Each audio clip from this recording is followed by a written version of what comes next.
Hey guys, and welcome back to my channel where today we are doing a full review of the Dred Chronicles trilogy by Ann Aguirre. So, this is an adult science fiction trilogy that is a spin-off series from the Samantha Jax series. And I mentioned that because it's relevant, but also because I wanted to let you know that you do not need to read the Samantha Jax series first. I would recommend it if you're already planning on reading the Samantha Jax series, mostly because it gives a little bit more depth to this particular trilogy. I would also recommend it if you are very sensitive to spoilers, because our main character of JL is a character that appears in the Samantha Jax series, and he does ruminate on his time with Samantha, and to the point where we get the bare bones of what happened between them. And so if you don't want to know, then I would also recommend you read the Samantha Jax series first. However, if you don't have if you don't intend to read that series, or if you're not super sensitive to spoilers or anything like that, and you want to just treat this as a one-off trilogy, you absolutely can do that. It very much is a self-contained story. So let's talk about the description. So, like I said, this is an adult science fiction trilogy, and it follows our main characters of Desdemona DeVos, or Dred, and JL. And they are both prisoners on the spaceship Perdition. And so on this prison ship, there are 5 or 6 different factions of prisoners, and Dred is the leader of one of them. She's been there a while. She's risen up to be the leader. And JL is a new prisoner, and she goes and recruits him, and then almost immediately her territory is attacked by 2 of the other factions on this spaceship. And so obviously they have to survive the attack and get the other factions to stop attacking them. And so that's the entire plot of this first book, Perdition. The second book, there is a ship of mercenaries that is sent to Perdition to kill all the prisoners so that this Perdition can be cleaned up and repurposed for something else. And then in this third book, Breakout, it's exactly what it says. They're trying to break out of this inescapable prison ship. So, first let's talk about world building. So one of the interesting things is that we really don't do any world building for outside of this spaceship. I mean, there is a little bit, but it's really not a ton. We just don't spend any time on it. So all the world building is really focused on how these prisoners are living on this spaceship.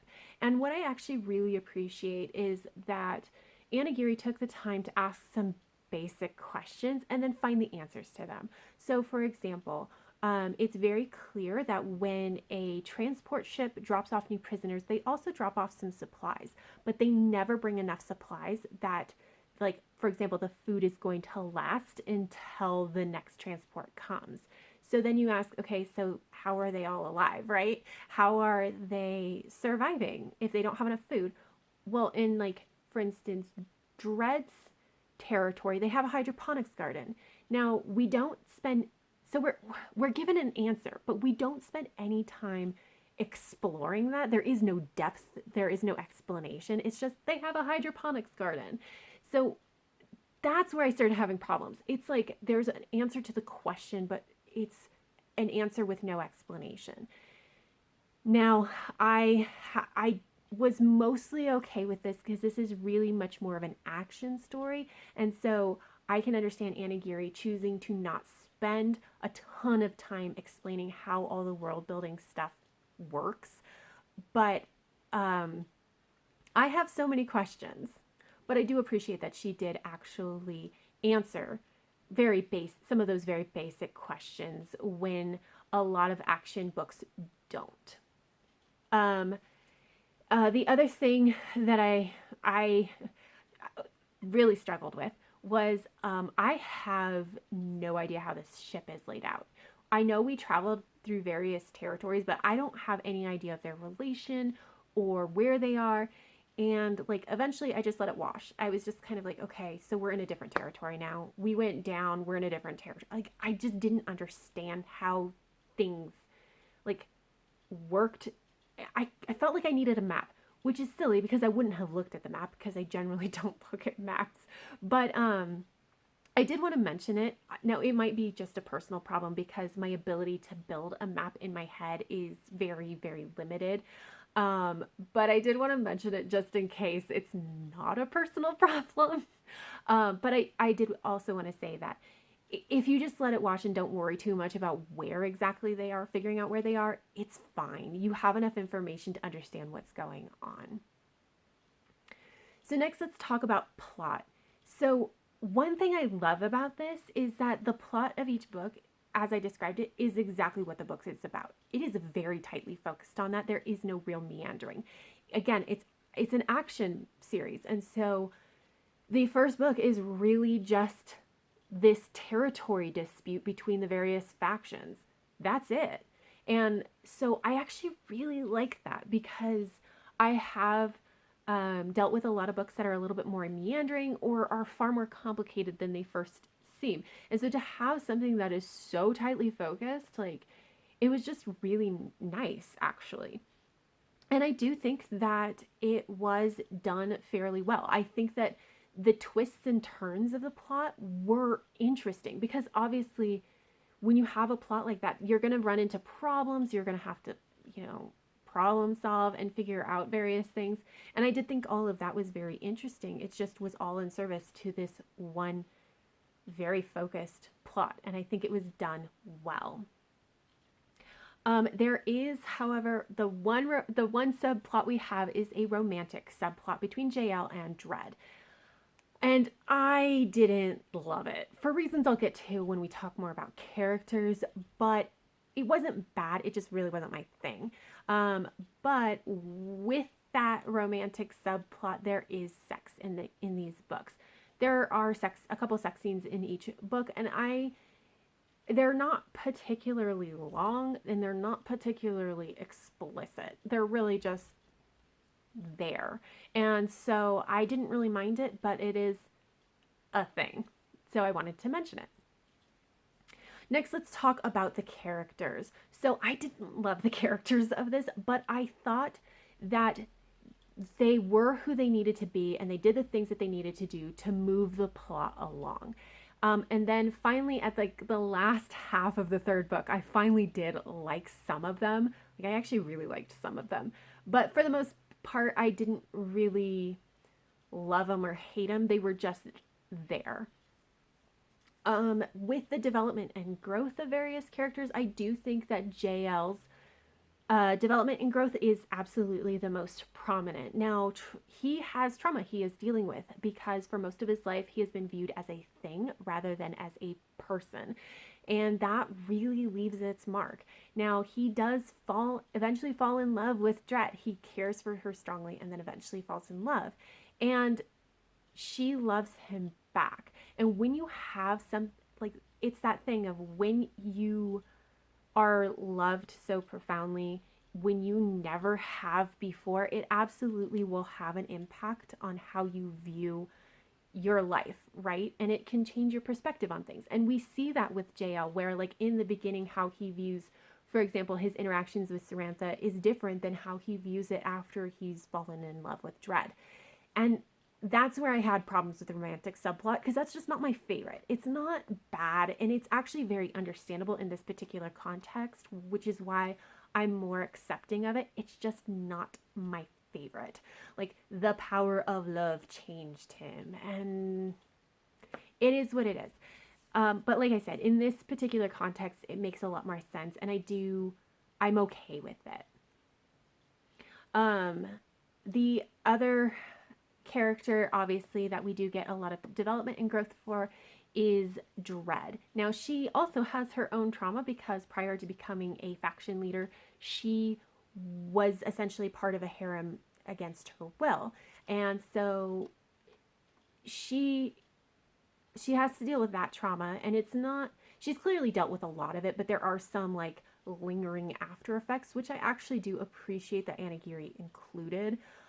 It's not an exploration of trauma, so I wouldn't necessarily expect the author to get super into like JL's trauma or Dred's trauma, but you can see the little after effects of that trauma in how they deal with each other, and I do appreciate that.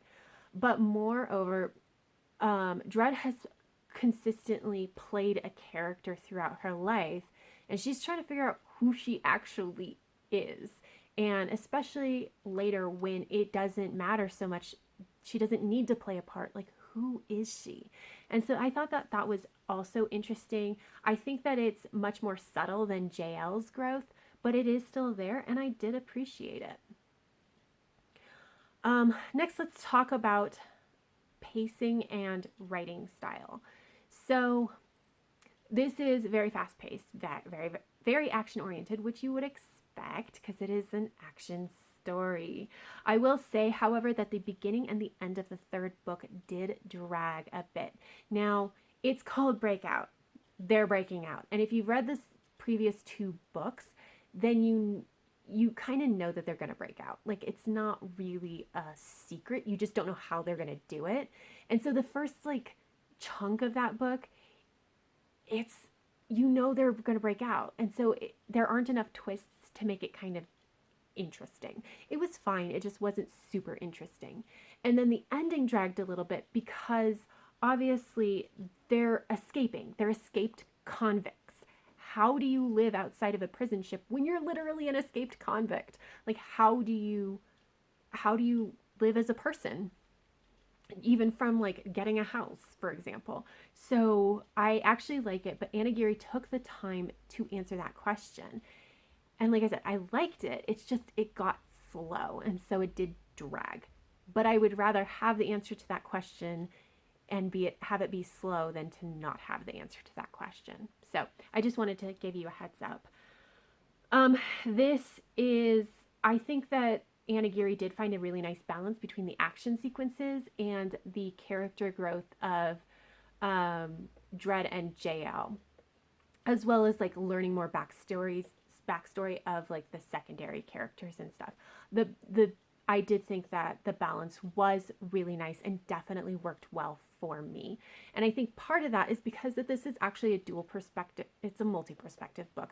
Predominantly dual perspective, with JL and Dred being the primary perspectives. And then occasionally we get this third perspective when a character is off doing something that like JL or Dred wouldn't necessarily know about. But it does make it easier to like have this character growth because understandably JL and Dred don't really have heart-to-heart conversations. They're prisoners, and they're like, opening up emotionally is not necessarily going to be the right answer on a prison ship. And so we spend time in each of their heads so we can understand their thoughts and their feelings and understand their growth. And I think that that was a good way to do it. And I actually really appreciated it. I think it was a good use of the dual perspective. Lastly, let's talk about content warnings, guys. It's a prison ship. They were sent there for a reason. And this is really like, the people who are sent there are sent there with the expectation that the other prisoners are probably going to kill them. Like, it's more humane, but it's not really. So these are like the worst of the worst. And so there are a lot of content warnings, but I wanted to especially highlight that there is mutilation of both living people as well as dead bodies. There is cannibalism, and obviously there is mention of rape. However, there is no on-page rape, I believe. Pretty sure. And so there is the cannibalism and the mutilation of dead bodies pretty much happens off page. But the descriptions, especially of the mutilated bodies, gets pretty gory. And so just a heads up, if you have any sensitivities around that, it is definitely there. But overall, I really, really enjoyed this trilogy. I like how straightforward it was. I liked how fast-paced it was. It was a really nice palate cleanser, and I very much enjoyed my time with it. I will be keeping this trilogy, and I have plans to reread it in the future. So if you've ever read this, please let me know down below. Let me know your thoughts and feelings. If you do want to discuss spoilers, I do ask that you, put a tag and then enough spaces that it's going to be hidden from everybody. But otherwise, yeah, please come talk to me if you haven't read it. Are you interested in reading it? Let me know. But other than that, that's all I got. So until next time, guys, have happy reading, and I will see you in the next video. Bye.